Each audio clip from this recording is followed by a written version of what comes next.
So we'll talk of an interesting concept today called conflict and negotiation.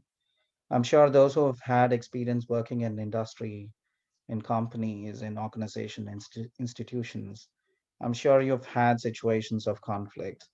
In the many ways that you could have negotiated a settlement, come to an agreement, and having working relationship that lets both the parties into a conflict, come up with something constructive, something that's really useful for both the parties. It's a win-win situation rather than have a situation where we are not able to progress. So this is about conflict and the nature of conflict, the types of conflict, and whether having certain levels of conflict is useful. And if it do not have conflict resolution mechanisms within the company, what might happen to teams, parties that are there for up for negotiation, what kind of dysfunctional results we might have for the company, and the detrimental effects we have, and just the climate that we're working in. And I'm sure you can, as I speak today, please share your ideas, share your experiences. I'm sure you have many more to share. I'll share some of mine without having to take names, but I'll definitely share my experiences across the educational institutions. So we can get started. So learning objectives for today. Of course, there are three types of conflict broadly classified, and the two loci of conflict itself. We want to figure out how conflict happens in the workplace. We'll also discuss distributive and integrative bargaining. We'll also, talk about the 5 steps of the negotiation process and how individual differences influence negotiations. And also, we'll assess the roles and functions of third-party negotiations. The nature of conflict. Let's define what's a conflict. A process that begins when one party perceives that the other party has negatively affected or is about to do something negative to the first party, something that the first party cares about. And obviously, they see that threat coming in. It must have already happened. So the two parties are in a conflict, or they anticipate that something detrimental is going to come their way, and they perceive that kind of conflict. So if no one is aware of the conflict, then you say conflict doesn't exist. But if you begin to perceive that the conflict is on its way, or if actions in the past have shown that the other party has done something not so good for you, obviously there is conflict between the two parties. Also needed to begin the conflict process are opposition or incompatibility and interaction. So we begin to see that we are in disagreement with the other party. That is when we see, elements of conflict beginning to happen. If we are not able to come and negotiate and interact across the table, the conflict can escalate. Some amount of conflict is really good because we don't want to agree on everything. When we disagree, that is where we are very innovative and creative. We have different approaches to solving a particular problem. So conflict by nature is not terrible. But if you don't resolve conflict, you try to ignore, turn away from conflict, you try to avoid conflict. I mean, that can really escalate. Rather than having productivity, innovative ways of thinking, different approaches to solving a particular problem, conflict can have negative impacts on both the parties and on members who are involved in the conflict. Can be pretty disruptive of workflows, and the general work climate is destroyed. So functional conflict is something that's good. That's what I was trying to tell you, that minimum conflict, disagreements, proper, discussion. And that is again civilized kind of disagreement which is there. And all that kind of discussions are helpful. Every meeting that we attend, it's not necessary we have to walk away agreeing on everything, but healthy discussions are always helpful. We might come to a consensus or at least a general agreement of what is the right approach moving forward. And that kind of conflict is really helpful. Just give me a second. I just want to close the window. There is. Okay, so we just talked about the functional aspects of conflict, that, a conflict can be really good. But if conflict is not resolved in proper ways, it can become dysfunctional, meaning it's disruptive, it can destroy the work climate, It can create a lot of problems at the workplace. So that's the nature of conflict. Conflict by itself, we cannot say, oh, conflict is a terrible thing, but there can be functional effects of conflict if there is optimal level of disagreement or optimal levels of conflict. But if the conflicting situations get out of hand, you're not taking charge of them as a manager, as a leader of the team itself, I think it can escalate to the point that it becomes dysfunctional. That's what is being described in this particular slide. If you look at the x-axis, it's the level of conflict. Conflict can be low. It never ever is zero because we as human beings, we always have some measure of disagreement. We should. And so it's never going to hit zero here because that's a proper bell curve showing conflict can vary from being very low and it can rise up and then it can be extremely high, the levels of conflict. And on the y-axis, on the vertical axis, is the performance. What happens when conflict is low? The performance, can be low because we are doing nothing about trying to be creative. We are not trying new things. We don't have the initiative. Imagine we all agree on everything. I think we as a team will do nothing. We will not work, will not try new things, will not be creative, will not have out of the box thinking. So having very low conflict is, dysfunctional because it leads to apathy, stagnation. We are non-responsive to change, lack of new ideas. So obviously the performance of the team here on the y-axis you see is pretty low when we have situation A where conflict levels are extremely low. Now, when we talk about level, optimal moderate levels of conflict or optimal levels of conflict, which is situation B, described by B, it's extremely functional because the performance of the unit or the team itself has gone really high. And because we're thinking outside the box, we are happy to contribute, we're having healthy discussions. So we come up with approaches that are viable. We're also self-evaluating our approaches and strategies as a team. And we are pretty innovative and we are not satisfied with the levels of innovation because we continue to do better than what we have been doing in the past. And that's the reason why the unit performance in optimal levels of conflict is pretty high. Then when the conflict actually moves from being low to moderate to the situation C, where the level of conflict is very high, that's situation C. We're talking of level of conflict being extremely high. So it's pretty dysfunctional, disruptive, chaotic, and uncooperative. People are, exchanging brickbats. They're very hostile, and that kind of environment is very detrimental. So it's dysfunctional again. So this is how, some level of conflict that we refer to in this slide as optimal level of conflict is pretty helpful in improving unit performance or team performances. So conflict by itself, when we listen, oh, they are having a conflict, doesn't necessarily mean it's bad. It's a good thing that people are thinking outside the box. They want to do something creative. So I think you have conflicts in your head. Human beings are always thinking, several things. What we call as cognitive dissonance. How many of you have confusion about what to choose as a career? Your mind tells you something, but your heart tells you something else. Does it happen to you? Hey, Chris. So what are you trying to do to reduce that cognitive dissonance?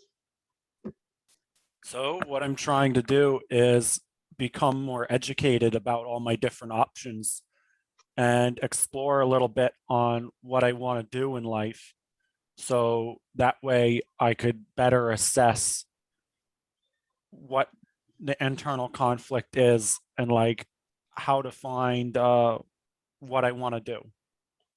Cool. That's actually a very good approach because you want to have all the information that you can assimilate and figure out the right approach. But eventually, would you listen to your mind and the logical brain, or would you go with your heart? Really, I would have to do both. But if my mind says something because the money's good and my heart says something because I enjoy it, I think I should go with what I enjoy. If I make a little less money but live a happier life in this career, then I'm doing the right thing, I suppose. You should or you must. Well, I'd say must, Okay. although sometimes doing what you love could also put you in a dead end, unfortunately. Yeah, but if you did that with passion for a long period of time and you never gave up, you're resilient, you update your skill sets that you can do it better, you can still think out of the box in that particular field where you thought it was a dead end, you have other avenues open up. I think it's possible. You just have to have patience, perseverance, and that determination and dedication to what you do, and this sense of self-belief that you have a path that's getting illuminated ahead of you, right? Very true. Ruben, you wanted to say something? Yeah, I feel like it's better also to have like a middle ground. So like you're never ever gonna find a career that's not gonna like stress you out. Like you're gonna have to have a job that's gonna give you a little bit of stress. So I feel like having a middle ground where you do enjoy something, right? But also like I feel like a little bit of stress, like if something that you're doing is good for you, even if it's something that you enjoy or something that you're not enjoying. So in Chris's case, he's like, "Oh, the money is good." That's one of the things you like about your job, the money. But the labor could stress you out. So I feel like it's important to find a career that has a balance. Okay, because you talk about stress, so what would you do if you had that whatever minimum level of stress? Do you have a mechanism already that you're ready with that can help you in the future? Yeah, it's just to do it, just take care of whatever's stressing you out, and that's it. Okay. And how do you do that? You just do it. I like the way you say it.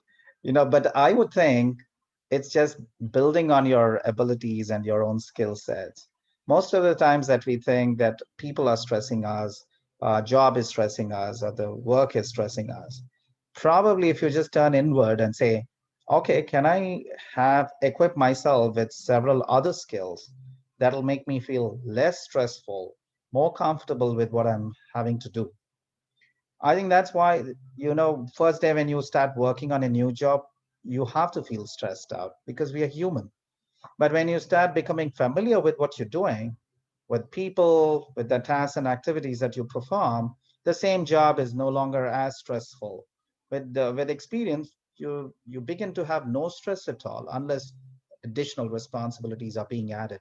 So I think you should be, having a game plan that's ahead of your job profile, responsibilities, KPIs. So I would always think it's about you. It's not about the conditions, about the difficulty of the task. It's just that you have the ability, you continue to grow as a professional, you continue to grow as an individual, that you're in charge. The more you feel in charge, the less stressful that you're going to be. Does that make sense?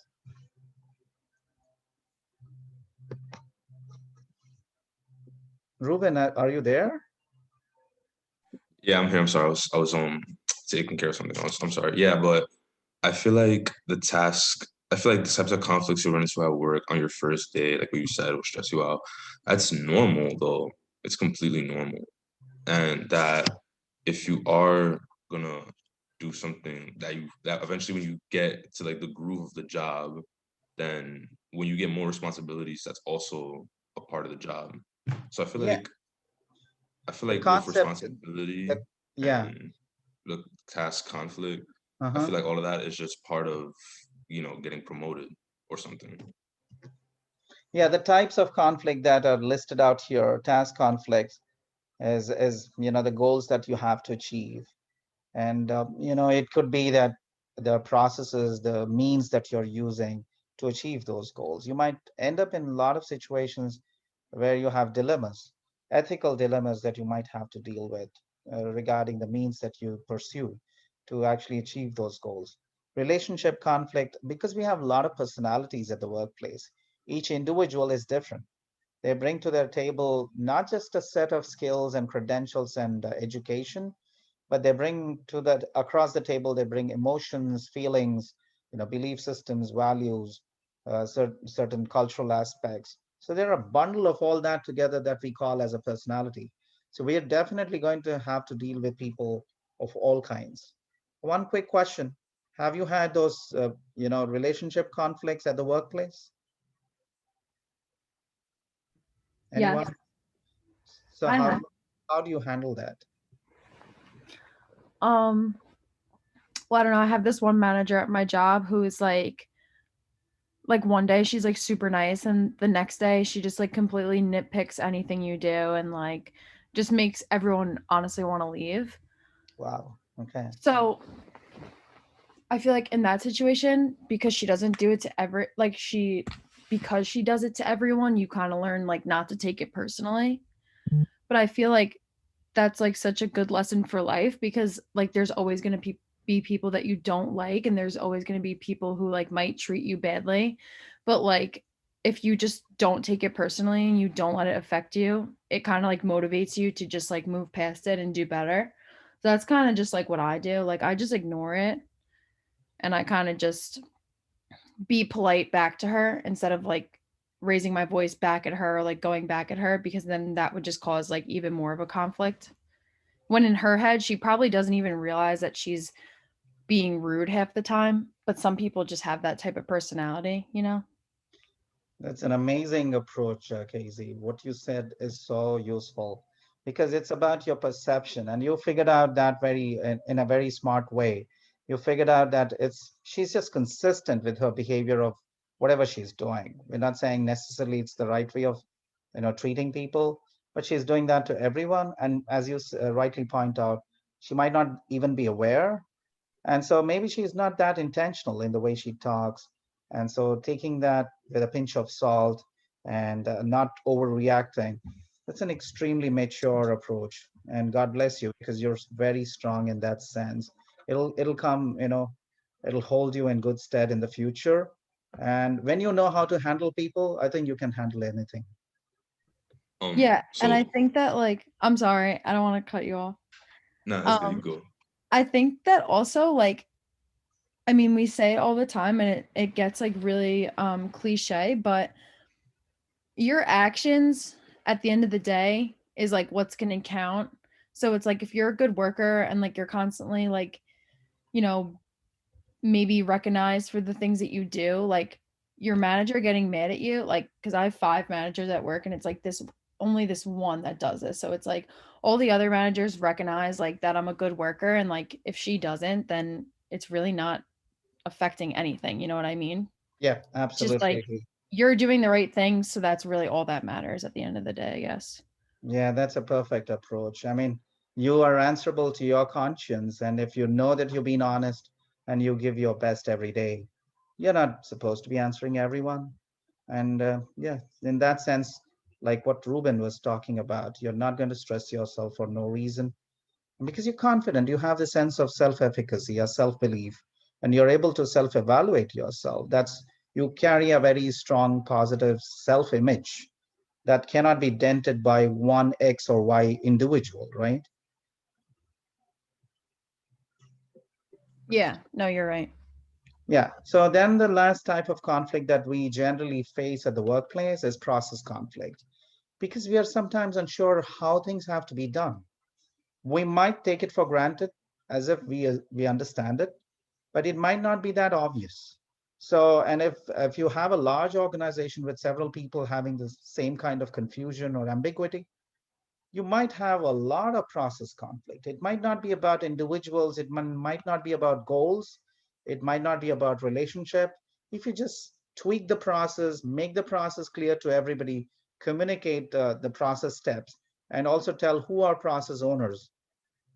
And that's such a great thing because you have a process manual. You have it listed out there, you have it advertised, you have it discussed, and there are clear steps that everybody follows when they're approaching a particular issue or when they're supposed to be taking a certain action. They follow a process. And if the process is clear, you're eliminating that kind of conflict that can happen because of a lack of clarity or minimal understanding of the process itself. So how things get done at the workplace, sometimes you take it for granted and say, oh, everybody should know this. No, perhaps they don't. And there's this sense of understanding that you might have to bring across the board by creating a process, making sure everybody understands it. And maybe you have to reinforce it. Talk about it several times over so that it becomes part of the DNA when you're at the workplace. The more you do that, you've eliminated a lot of unnecessary conflict that can happen because of processes. The more you do that, the better it is, because you can focus on the more important things like creative approaches, new strategies, how to do better than your competitors. Focus on the more important things rather than fight what is the right process. Just get it fixed. And there's so many processes: communication, planning, say determining promotion, plenty of processes within the organization that need to be continuously discussed, perhaps even updated, because processes that were followed 5 years ago, 10 years ago might not be relevant. Revisit them, look at them, bring it to the table, have a discussion, a healthy discussion, make those process changes. Again, communicate, document, reinforce the process. There are three, loci of conflict. It can be between two people. I think we always have it every day. I mean, at home, between siblings, between family members, even at the workplace. It could just be between two people. A dyadic conflict is between two people. Intra-group conflict, which happens within the same group, and intergroup conflict between departments, between schools, between two different functional areas. That kind of conflict can exist. So where is conflict centered? Where is it emanating from? It can happen between as little as two people. It can happen within the group, maybe 5-member or 7-member group. There can be many issues, disagreements within the group, and there can be a lot of intergroup, because obviously each function is different, each department is doing separate things, each department has different goals. So all these things can create plenty of intergroup conflict. Now this looks like a very elaborate process of conflict resolution and determining the steps. You might not follow that as a sequence in real life, but just being aware that conflict resolution can be more systematic. It's not you can't be always using your gut feeling, your insights, and approach a conflicting situation casually. There is a this flow chart gives you a structure of how to approach a conflict. So your first stage, you're looking at potential opposition or incompatibility. So there might be issues of miscommunication. Maybe we cannot structure the problem that is there as a central thing of the conflict itself. And personal variables. We just cannot bring in personal things, because that actually puts the whole situation in a completely different perspective. We are not going to end up with conflict resolution. So these things, you have to make it clear. Communication must be, two-way. You have to go back and forth between the two parties that might have a conflict, or between even two individuals, dyadic conflict, or within the same team, intra-group conflict. Communication is essential. Structure, you want to figure out what are the most important things, create a priority list. What require your urgent attention? What are things that can wait? Don't mix too many things together, because that way your negotiations are going to take a long time. You're never going to hit a resolution for the conflict itself. So the key is to create some form of structure. Personal variables, try and reduce those kind of emotions and personal issues. Take them out of the equation. I think you will end up with a few points which are really useful for everyone in the company, in the workplace itself. Stage two, we need to see a perceived conflict versus felt conflict. Sometimes it's all in the head, it's all in the mind. So you need to figure out what are the perceptions of the two parties. Suppose you're a conflict manager. You're a third party who is trying to manage a conflicting situation. You might want to meet with the two teams separately to figure out what their perception is about the conflict itself. And you want to also look at the felt conflict. What about family businesses? Is it all the same? Of course it is. Family businesses might be even more complicated, because it's very difficult to take off the personal variables in a family situation. But as in a workplace, we don't bring family in there. So it might get a little bit more easier to create a structure because the personal variables are fewer. But I think conflict is everywhere. And then and family conflicts, as you all will know, it never is ending. It just continues on and on. You need somebody, a paternal, father figure out there in the family, to take that role of a leader, a formal leader in an organization, and who also commands the respect of the entire family to resolve or create these antecedent conditions which are necessary for members to perceive the conflict in the right way, and discern the differences between your perception and the felt conflict. Stage 3, figure out the intentions. What are the ways you can handle conflict? Are you going to have a competing kind of approach? Will you collaborate? Would you compromise? Or you're just going to look away and try and avoid each other? Or would you accommodate? You're taking that stand that I'll take, I'll accommodate you. I'm magnanimous. We'll go a little bit deeper into these stage 3 intentions of handling, conflict and the behavior. Obviously, we are looking at what happens after you use any of these approaches, whether you want to compete, collaborate between the two teams, whether you come up with a compromising situation, or the two teams look away and try to avoid the conflict for now, which is not the best thing because the conflict will resurface again. Or one team is willing to accommodate the other team. What happens after that? What is the kind of behavior? So the party that is accommodating, for example, if you're using accommodating strategy to resolve conflict, what is this party's behavior and what's the other party's reaction? Like the other party is like, okay, we're happy that you're accommodating us. Or they say, no, this is not a good resolution of our problems. So the end result of these, interventions and monitoring conflict and trying to manage conflict process is either you will have increased group performance, or you will end up with decreased group performance or unit performance or department performance, as you might want to put it as. Any questions? This is a generic process that you have to follow. You're going to all have very responsible positions in companies. You might have all these issues between people, within the group, between groups, or between departments.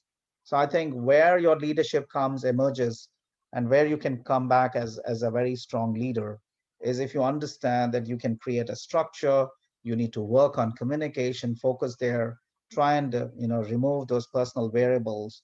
Intervention of too much of emotion is not going to take the conflict resolution process anywhere.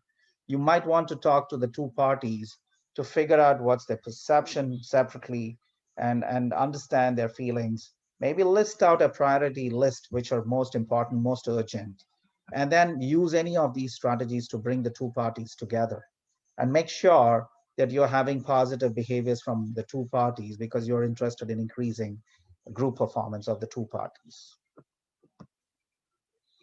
Here is the 5 different approaches of handling a conflict, the kind of approach that you might want to choose.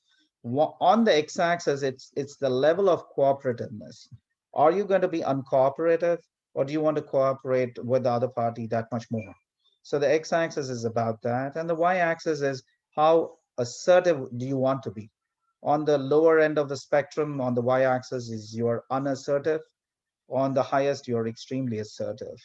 Now imagine we are not having two parties that are part of the conflict itself, and they're not willing to cooperate. They're pretty much uncooperative, and they're also assertive. Here is a situation you're going to end up as competitors. You're not going to sit across the table because you don't want to cooperate, and you're not just going to give up any ground. You're very assertive. So you're literally competitors. Can anybody think of you have that kind of experience where you have two parties that would not just see eye to eye, they are not willing to cooperate, and they're very assertive?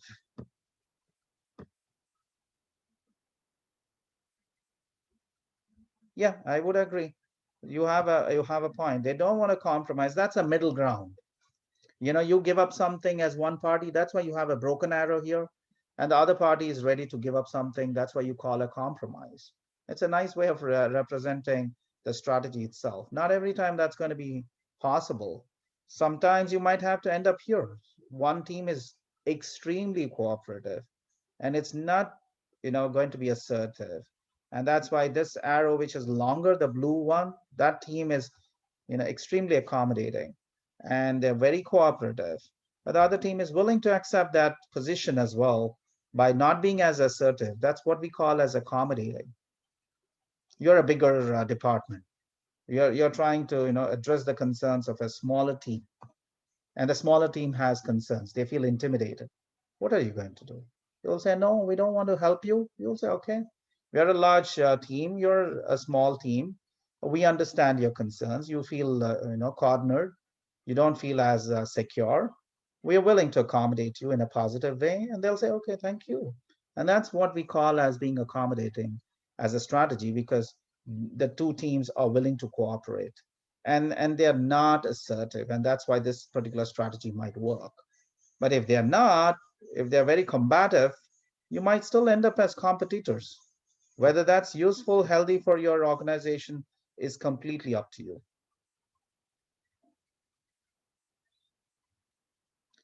Yeah, I think that, Ruben, what you're saying about communicating as an issue, I think that's where an intervention of a leader, if you are part of that particular conflict resolution process, somebody has to take that, role of being a leader, that initiative, and you should have the credentials. It's not just you have a great intention. You got to have the credentials. You got to have that kind of, aura, that kind of charisma about you, that people respect you from both sides. Otherwise, just to, initiate that communication is not going to be easy. Plus, if you have the kind of power, the position power, the legitimate power that we were talking of in the last class, even better. You have the ability to take decisions, you have the ability to control resources, to reward people, or even to punish people.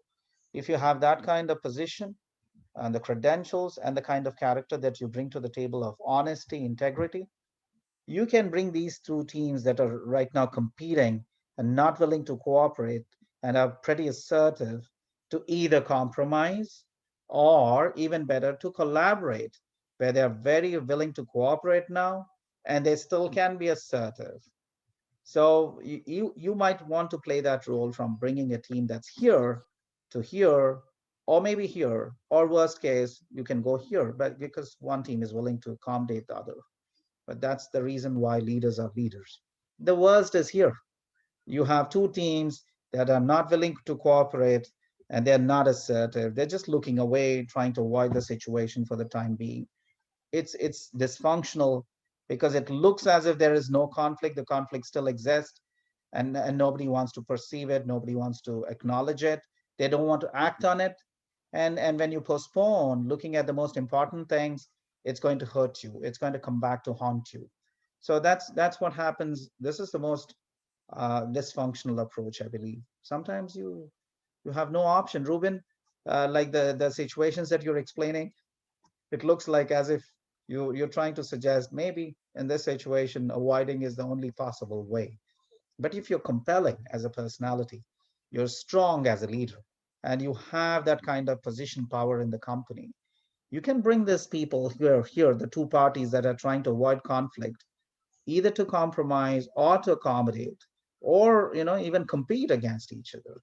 Push them. If they still want to be uncooperative, tell them to assert, tell them to come out in the open, to at least acknowledge that we are different, we disagree. It's not like we look away and try and pretend as if there is no conflict, because that's taking us nowhere. So all these are different approaches to, handling conflict, resolving conflict, perhaps. The intensity, no conflict, I don't see if that's going to be helpful. As long as human beings exist, there is going to be conflict, I believe.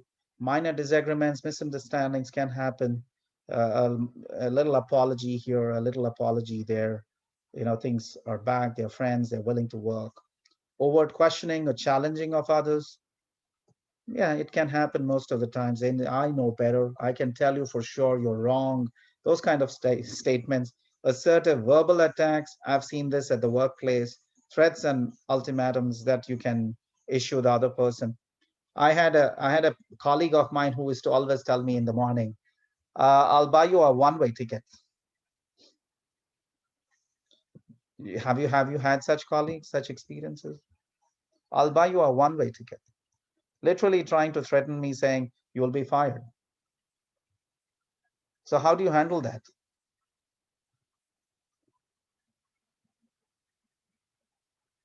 How would you handle that?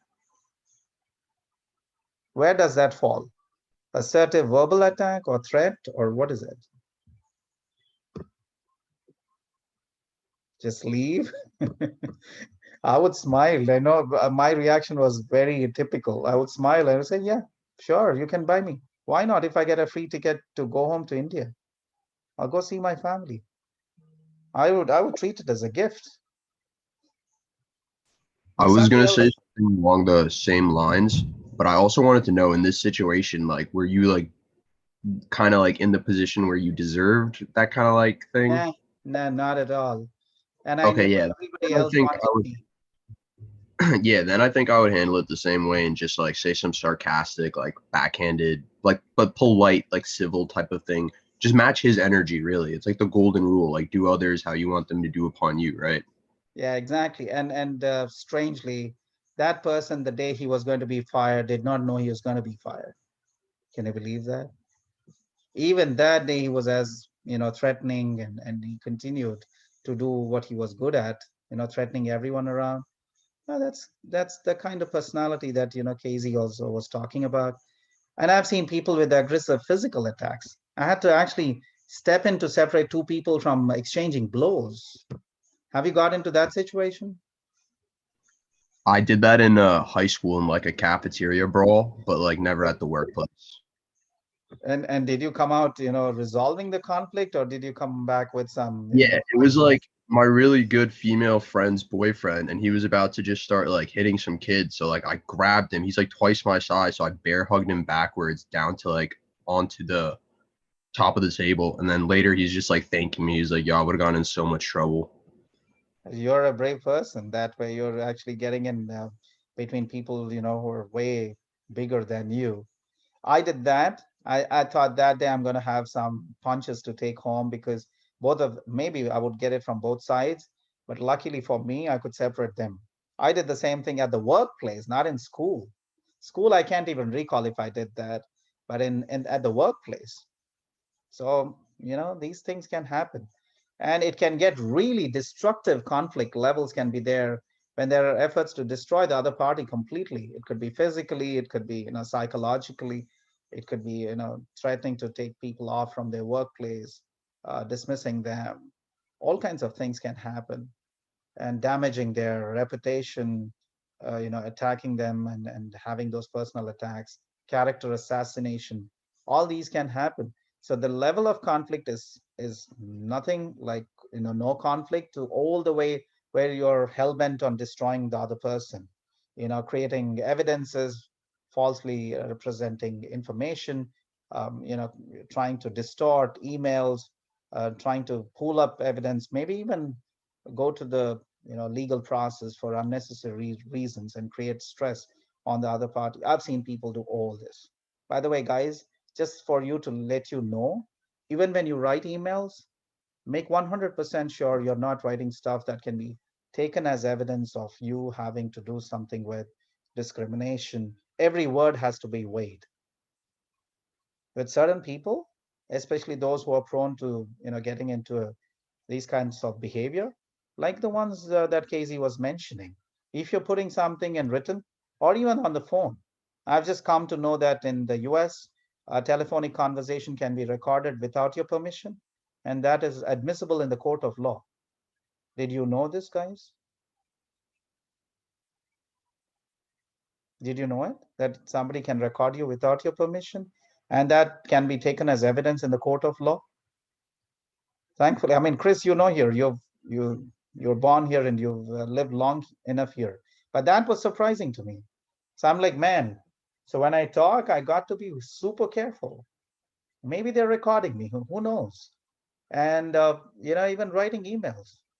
I write them. I don't even put uh, the particular person that I want to send the email. I have to read it a couple of times, make sure every word it will not be misrepresented, it will not be taken against me. Yeah, I'm super careful the way I write my emails. Just to let you know, we want to avoid conflict. That's not really functional.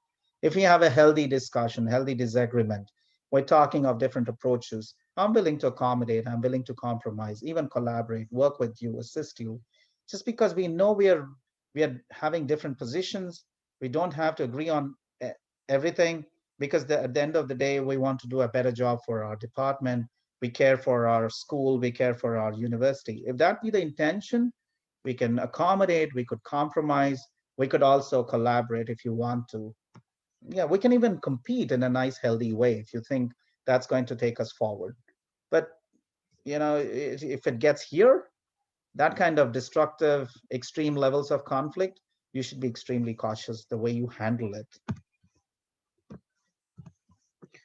Yeah, conflict management techniques are plenty. You can do problem solving face to face, get more people involved.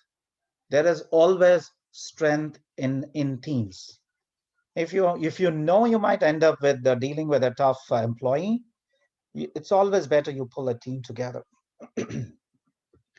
How many of you think that might work? Having a team, because you have different perspectives, you have greater support for what you're talking, and you have plenty of data inputs that make your arguments that much more stronger, and you have greater chances that you can persuade the other party to either compromise or accommodate or collaborate rather than become dysfunctional and disruptive.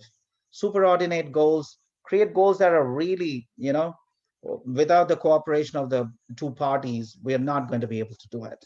So you can create goals that require some sense of, say, compromise or collaboration or working together, or levels of cooperation have to increase because the goals are so demanding. Expansion of resources. I think most of the times conflicts they arise because of lack of resources. And resources are always limited. It could be finances, it could mean rewards, promotions, whatever, at the personal level. It could be also at the group level, resources that are given to you. It could be the number of members that have been given to you to work and achieve something. It could be resources to technical resources, infrastructural resources, maybe resources and access to networks that are essential for your team to get the job done. And when you have two groups, or maybe more than two groups, competing for the same bunch of resources, you'll have plenty of conflicts, right? The engineering school is looking for the same resources as much as School of Management is looking for the same resources. We have already a situation that's set up for creating a conflict. So how do we work together? Talk, negotiate, bring more people to the table. Let's put all the requirements across the table. So what can we do? We have limited resources, and maybe also count the number of faculty, staff, and students that we serve, and how important core these resources for our operations, for making sure we deliver high quality education for our students. Put all that across, bring it to the table, discuss, and make sure you redistribute those resources in a way which resolves the conflict. Avoidance, we talked about it, withdrawing, suppressing the conflict for some time. Yeah, it can help you, manage the conflict, but it's going to come back. Smoothing, playing down the differences, emphasizing common interest, looking at the positives. You're trying to smoothen the whole transaction between the two parties of the conflict. Compromise, you understand that we give up something for you, you give up something for us, or we get something from you, you get something from us. That kind of thing, and that's a compromise. Authoritative command, letting management use its formal authority. Now, let's assume we are all having a conflict within our school, and we are not able to resolve the conflict. Ruben, that was your question, right? The dean can simply come and say, this is an executive decision. The decision is taken. We follow this. So each one of us simply shuts up and we get it done. It's an executive order. So sometimes that happens because of authoritative command. Altering the human variable, you can do a lot to change the way human beings react with each other, work with their attitudes, try and change their perceptions if you can, and because of which their behaviors change. In a conflicting situation now becomes, okay, it's bearable, we can accommodate. We might not collaborate, but instead of competing like crazy or trying to avoid a situation, we might find a middle ground because we have worked on personalities and attitudes and perceptions of the two parties. I would take that route. Try and talk to people. Sometimes if it becomes impossible, like the way Ruben was talking about, you need somebody at the top to simply put their foot down and say, this is it. Stop talking, stop fighting, stop arguing against each other. This is an executive order. It has to be done. How you do it, go guys, fight it out. But it has to be done. Altering the structural variables sometimes can help, just because the way your organizations are structured. Suppose you have too many levels in the organization. For everything we need to go a different route, and for everything we need a permission and approval. And to get help from other departments, it's again bureaucracy. This kind of thing can create a lot of conflict, and blame game can happen. It's because of you we are losing business. I can say that to your department. And you might say, you're not trying it, you're not helping us to do our job. So we blame each other because of just the bureaucracies, the organization structure itself. Or maybe sometimes, altering the structure, getting one member of the other team to participate more in our meetings, be an advisory, staff that he or she can actually help us within our meetings. They take back the news and information and data saying, this is what the School of Management requires. And we have an opportunity here to help them. And in the process, we get to look good because we help them. So, you can alter certain job responsibilities. You can do some transfers, work with organizational design, creation of coordinating positions, the staff function that I was talking about. If you do that, suppose if we are always dealing with engineering faculty, we always call them in certain meetings, not in all meetings, in certain meetings, we invite them as honorary members, as observers. We give them nice titles and say, we are happy to have you. We want you to look at what we are doing. We want you to give us some inputs, maybe even feedback, good ideas, perhaps, we never thought of. And we value your participation. Just to have them, building those connections with other school, like School of Engineering. Next time when we want to do something, we work not in competing ways, we work in more either compromising ways or collaborating ways. We don't look at each other as competitors, as enemies, and as conflicting parties. We look at each other as, we can do something together. We can bring a win-win situation for ourselves. So these are all great conflict management techniques, especially if you avoid, it's crazy. I'm saying you avoid avoidance. I think that's a good thing to do. You should not look away from conflict. Then there are times when you might want to create conflicts. I would love to do that among students if I had a chance to personally meet you and teach you this course. And imagine if we did a case study and we have groups. We give you a same problem and we have groups presenting solutions for this problem. What we would want to do is let the 2 teams or 3 teams argue against each other. We want to stimulate conflict. When we do that, we come up with great ideas that we never thought of before. The 2 teams have not thought about it, but because they argue and they counter, present something, if I say something, you will say, no, this cannot happen. And if you said something, I'll say, this is not going to be feasible. Just for the fact that we are trying to put a critical hat, the thinking hats method, just to make us, put the green hat. It's a signal to be creative. Sometimes you put a black hat to be negative, to be criticizing the other team. Sometimes you want to put a yellow hat and think positives, look at all the positives from both the teams. The thinking hats method is a great method to stimulate, different perspectives of whatever we are doing with resolving a problem. So communication is a great way of stimulating conflict. If you think conflict generation is going to help us think creative ways. Bringing in outsiders, I just gave you that example of bringing, School of Engineering faculty to come and be part of our discussion and look at it from a critical perspective, give us inputs that we never thought of. Restructuring the organization, I just explained that. Change the way, companies work with organization structure, alter some rules and regulations, do whatever it takes to make people want to work together. How many of you think that many organizations have several silos? They work without knowing what the other team or other department is doing. Have you seen that? Does it bother you? I think that happens a lot in like development. I think like project development and stuff. Dev is usually just like working on their end goal, or like getting a product or a software or like whatever it is being under development out. and they don't really account for like the timeline or like the project management or the accounting department and the finances and the budget, and like they end up throwing in work orders and kind of just manhandling their side of things and throwing everybody else into a scramble.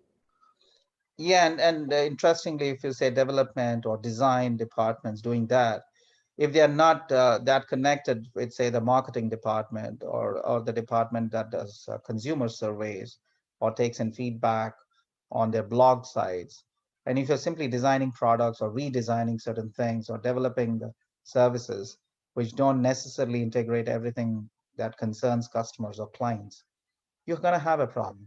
So working with a sense of cooperation with the marketing department, with the research and whatever wing that you have within the company, I think that is essential. And most organizations suffer because of the structure itself. They tend to think they're doing the best job without understanding the actual needs of other departments, which are also important. Maybe sometimes not even understanding the actual needs of students, of customers. We do plenty of such things. And I can tell you for a fact, my experience with several educational institutions, we have several silos. We don't want to exchange ideas. We don't want to, we are not willing to share our research. We're not thinking interdisciplinary research. We are not thinking about interdisciplinary programming. It's crazy. It's insane because we have smart people in every school. Why don't we work together to come up with something new, something that the industry looks for in terms of programs and in terms of supporting research? Why are we acting in silos? Why are we so about ourselves? I don't want to share my ideas. I don't want to share my research. This is my domain. Why am I so territorial? It's sad, but this is a fact. It also boils down to the organizational politics that we discussed in last class. Appointing a devil's advocate can stimulate innovative ways of thinking, thinking out of the box, anticipating questions and different situations. That can always happen. So you can do that to actually create some kind of conflict, some kind of initiative, because sometimes organizations, because they're hit so hard because of external factors, extraneous factors that they have no control on, they just stagnate. They're sluggish. They just are moving through, that difficult phase without having to be proactive. So this particular slide is about creating conflict, a healthy conflict, which is helpful for the organization to kickstart again and go forward. Now you have the different stages, the stage 5. The stage 5 is all about the outcomes. That's what we discussed. We can have a constructive outcome from the conflict resolution process where we have increased unit performance, or the two parties which are part of the conflict can do better. So that's constructive. When you have a greater, cooperation, the two teams are more innovative, they exchange ideas, they can, help each other. That's a constructive way of looking at it. But if you have not handled conflict resolution in a proper way, if you've not used the appropriate strategy in handling this conflict, it can be destructive. It reduces effectiveness, the performance might go down, it might simply threaten the survival of the two units itself. So managing functional conflict, I think we already discussed that. We want to make sure that there is some kind of conflict, but it has to be managed properly. Even if there is disagreement, you handle it in a civilized way. And you want to make sure that people focus and use constructive, empowering language as they discuss options, solutions for a particular problem. And we want to be open enough, have that kind of appreciation of different perspectives. We are not overly critical of the other party because we respect their perspective. And that's what is meant by encouraging open, frank discussion, focused on interest rather than just, personal issues or emotional issues and just be charged up and forgetting the big picture. Groups that resolve conflict successfully discuss differences of opinion openly. The most disruptive conflicts are those that are never addressed directly. Some kind of avoidance is there. Groups with cooperative conflict styles and an underlying identification of group goals are more effective because they precisely know this is a group goal. We cannot do this individually, and we cannot do it with other teams, support. And we are able to define our group goals in ways that we know this has to be done with some sense of accommodation or some sense of collaboration. Just give me a second. I need to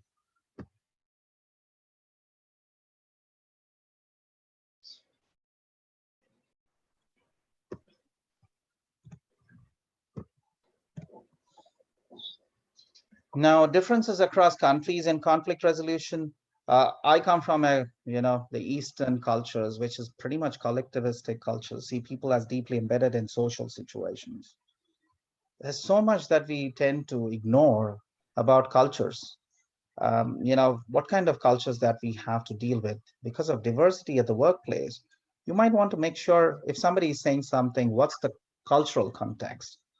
And sometimes these cultural things are so different because collectivist cultures, for example, they'll avoid direct expression of conflict, preferring indirect methods of resolving. So suppose you ask me an opinion, I might not be able to tell you directly no. Have you come across that in at the workplace? You ask me something, I cannot tell you directly on your face no. I struggle. It's because of the collectivistic cultural impacts that I bring with me. I struggle to say no on your face. So when say Prabhakar is trying to say something, you need to figure out he's actually saying no.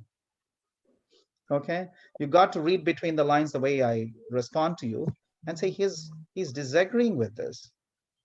He's trying to be as polite as it gets because of his cultural impact, right? So when I say something, that's how you have to read it. I struggle. And when I see people in the US come back to me and say no, I mean, it feels a little rude to me. You could have said that more politely, still say no, but say it the way I understand how a no should be said. So how would you deal with that situation when you're dealing with, say, someone like Prabhakar who comes from the Eastern cultures, the collectivistic cultures? So you would outrightly say no because that's what you're used to, or would you try and make an accommodation for, the particular person that you're dealing with? Professor, can you ask that question again? I'm saying if you have to deal with a person who is coming from a collectivist culture, and because this person is from a collectivistic culture, they are not used to taking a no upfront. They might want you to tell why you want to say a no and say the no a bit more politely. So have you had those situations where you said no and the other person must have felt offended and you're not aware of it? Yes. So have you done it better next time around? Yeah. Yeah. It was like walking on eggshells. I verbally had to be careful on how I delivered what I was saying. So because I know if I said something a certain type of way, like, the message wouldn't be put out there properly, and I didn't like want them to be offended. So I found another way of literally dishing it out without just saying no. Okay.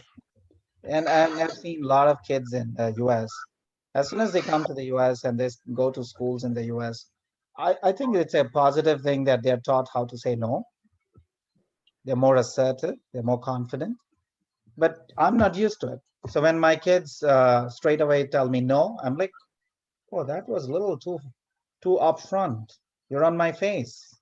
Yeah, but I kind of understand. I say, okay, that no doesn't mean that they're just being impolite. That's their way of saying they're very clear in their thought process. But I'm thankful to you, Kervins, because you say you made that accommodation. And that's why when you deal with diversity, you've got to be that much more careful, thinking about, oh, how am I going to come across? I might want to say what I want to say, but how I say it is also as important as what I want to say. And again, I cannot emphasize more. Please work across the globe. The more you travel, the more diversity that you got to handle, that much more you learn.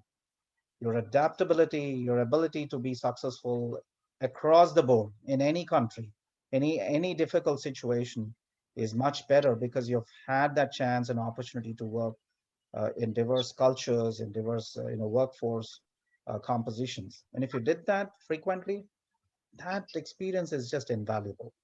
You cannot get it other than from life. So your life experiences are very, very precious in that sense.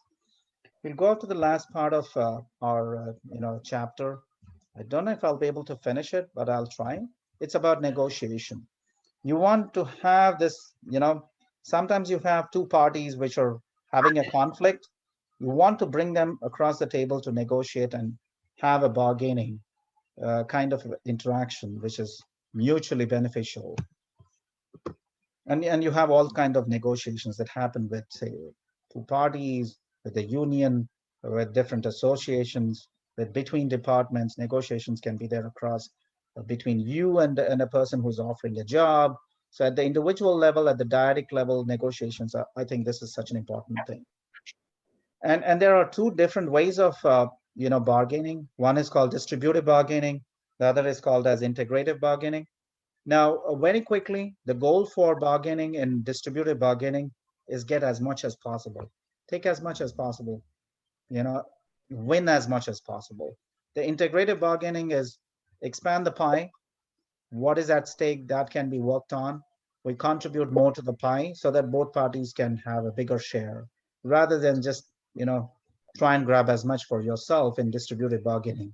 So integrated bargaining is taking into consideration both the parties and how we can contribute more to, say, the profits or gain share or cutting off costs in ways that both the parties can actually benefit.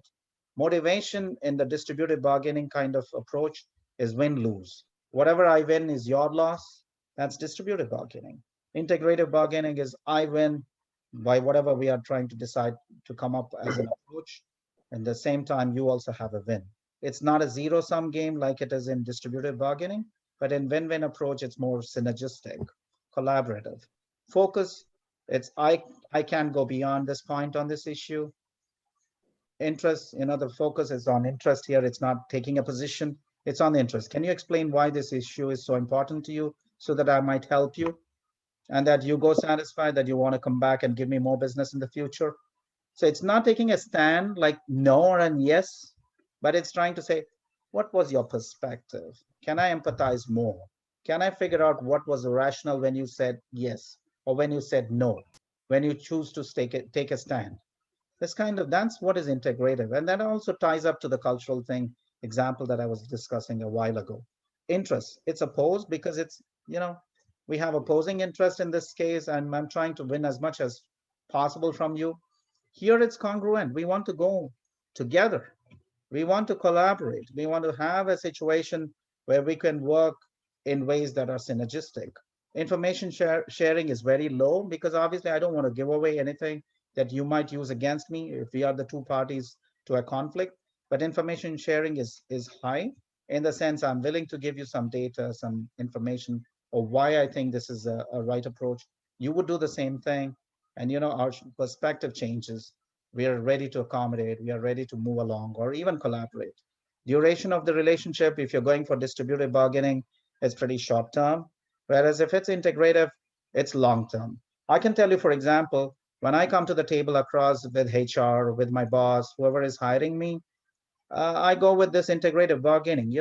My starting pay might not be as much as I might have expected, and I'm okay with it.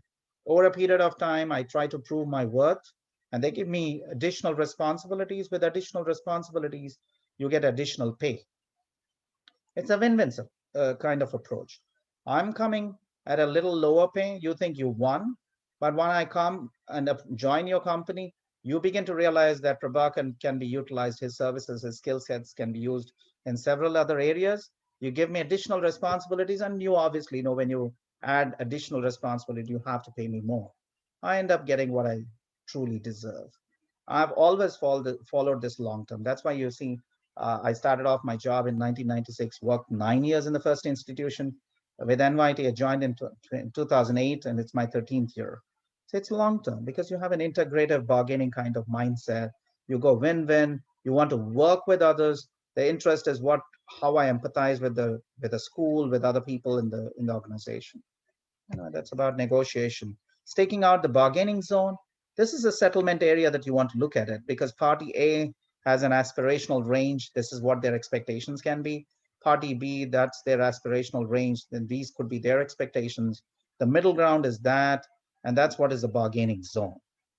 If you're going to stick here, you're not going to resolve the conflict. If party B is going to stick here, they're not going to get a resolution of the conflict.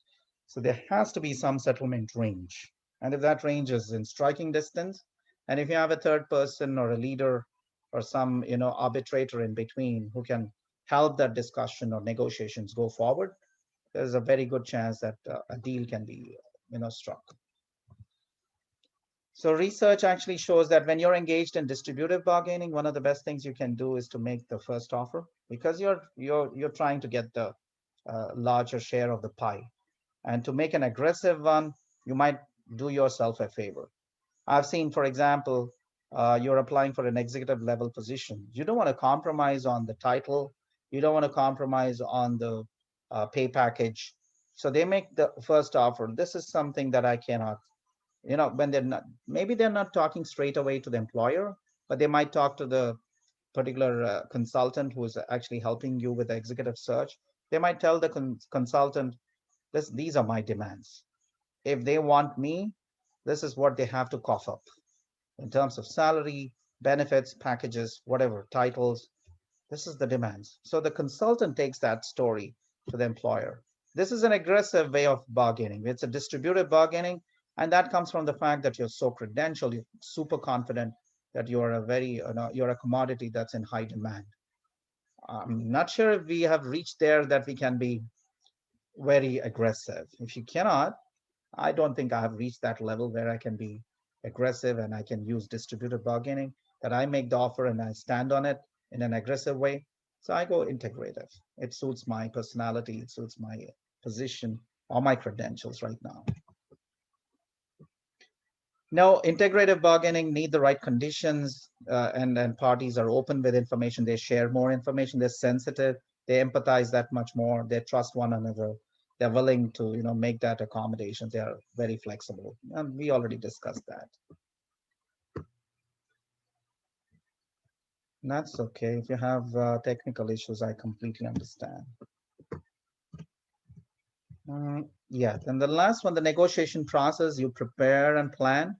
You define the ground rules, especially if you're the third person, you're trying to be the arbitrator, you're the leader. You're bringing the two parties together. You prepare and you plan. It could be documents, it could be background information that you have to be aware of, previous decisions that were taken, whatever kind of progress that I've already made. That's preparation and planning. Define the ground rules, clarify and give some justification. And maybe even it involves talking to the two parties separately before you bring them across for negotiation. Then the actual bargaining and problem solving, this, you don't expect this can be done in one session. You might do it across several sessions, because you move one step at a time. You resolve one point at a time on the agenda, and that's a priority list that both parties have agreed on. And that's the toughest part, how much you can get the two parties to come and reach an agreement or compromise or accommodate certain things. They might want to still compete, certain points they might want to collaborate, certain elements they're willing to accommodate, certain things they're pretty much okay compromising. Not necessarily you have to have all those points with one strategy, one approach. You might use different approaches for different things, so that you want to get this business going forward. Closure and implementation, look up to the two parties to behave in certain ways that actually help in pushing forward the implementation of the agreement itself. Imagine the two parties have an agreement, they don't act on it, it's no use. That agreement has no value. There's again violation, there is again maybe legal implications, there's again a conflicting situation. So you as an arbitrator or a leader, you have to make sure that the two parties change their outlook, change their approach, working on their behaviors in towards implementing that agreement. The more you do that, the greater is the chance that you have succeeded in the negotiation process. Personality traits. Can you predict an opponent's negotiating tactics? If you know something about, we talked about personality issues, moods and emotions. We spoke enough about it. So you have to be careful to see what's happening with other party and their emotional state. You don't want to argue, especially suppose you have two people, arguing with each other. And you as a third person say, calm down, to one person. I think that's the last thing you want to say, because they're not going to calm down just because you told them to calm down. No, I think perhaps you just have to keep quiet and just watch them for a while, and they'll realize that they're actually stepping over the line, and then they'll behave better. But later on, you can always talk to them separately and say, this was unwarranted. This is not acceptable, to both of them separately, and say, this cannot be repeated. We want some sense of civility, the way we disagree and we express our opinions, because we live in a civilized society. So you've got to be very careful understanding personalities, moods, and emotions, and how do you want to, choose your words to handle those situations. It's very difficult. It comes out of practice. It comes out of your presence of mind, and you yourself not getting emotional when two parties are fighting. You have to be in charge of your emotions if you've got to help the situation. And you get dragged into those emotions, you might do something to make the situation even worse. So culture, we spoke about culture. I'm not going to talk about culture again. You got to be careful. When somebody says, this, let's hope, we'll leave it to God to be for this to be done, maybe it'll never be done. They've actually told you this is going nowhere. So you got to understand the cultural implications of what people are saying when they're negotiating something. Gender differences, I mean, I'm sure people in this class might agree, might not agree, but I think research is showing that women are more cooperative, pleasant, and relationship oriented in negotiations than men are. So this shows that, how individual differences influence. This is perfectly based on gender. Do you always negotiate for salary following a job offer? Women, they say 70% don't. Only 30% say they negotiate for salary as soon as they get a job offer. But more men ask and more men get what they want. I think that's changing. This is from 2013. So I'm sure if they did this research again, I'm sure women are getting more assertive. They're happy to ask and negotiate for a better pay package because they deserve as much as anybody else do. And they're asserting themselves in every field. So I'm sure these numbers have changed. Social context, you're talking of trust, and that's very important. You have to build trust among the two parties for negotiations to be successful. And trust means transparency, fair, equitable procedures, and making sure you're not misrepresenting facts, you're not trying to do something that's detrimental, you're not manipulative. So that's what I said. You could be a mediator, you could be an arbitrator, you could be a conciliator. All these roles are played by different parties. The third party can be a leader. Implications, we've spoken so much in today's class about the implications. Conflict is useful. Conflict is necessary for innovative ideas, out of the box thinking. But how do you resolve it? That is important. You want people to understand. We want to gain commitment. We want to make sure that they're happy coming out with their opinion, that their different approaches or ideas are appreciated, and they will be taken seriously. So there are implications for you being a manager, how you deal with conflict situations. You've got to be careful, but you also want to make sure you don't want to avoid conflict, nor is it good to just ignore conflict. And yeah, we spoke about these issues of cooperation and being assertive. You want to minimize loss when you're outmatched and you think you're losing. And employees should learn from their own mistakes. I mean, all these are general implications for managers when we deal with conflicting situations. Goals, we spoke about that. If you have superordinate goals, goals that require two parties to come and collaborate that much more, they're not willing. But if you create a goal that compels them to work together, there's no other way. Our survival depends on how we cooperate with each other, collaborate with each other. Otherwise, our goal will not be accomplished. Our survival will be at stake. So working with goals, a great way of trying to tell people you have to come back and to the table, negotiate, willing to talk to each other, interact, not just become too emotional, not become confrontational. And if you did that, I'm sure the two parties, their performance gets better. That's the functional outcome of conflict resolution. And in that process, you as a leader, you've played your part. So and you can move people from being involved in distributed bargaining to becoming more integrative in terms of bargaining, where both the parties are willing to share information, willing to cooperate with each other, have a win-win kind of scenario. You can play that part. So that is very much it about conflict process, types of conflict, loci of the different loci of conflict, and the methods, the strategies for handling conflict, and also the techniques for stimulating conflict. We're done with the chapter, so I can stop sharing here. And if you have questions, we have just a couple of minutes for questions. I'll have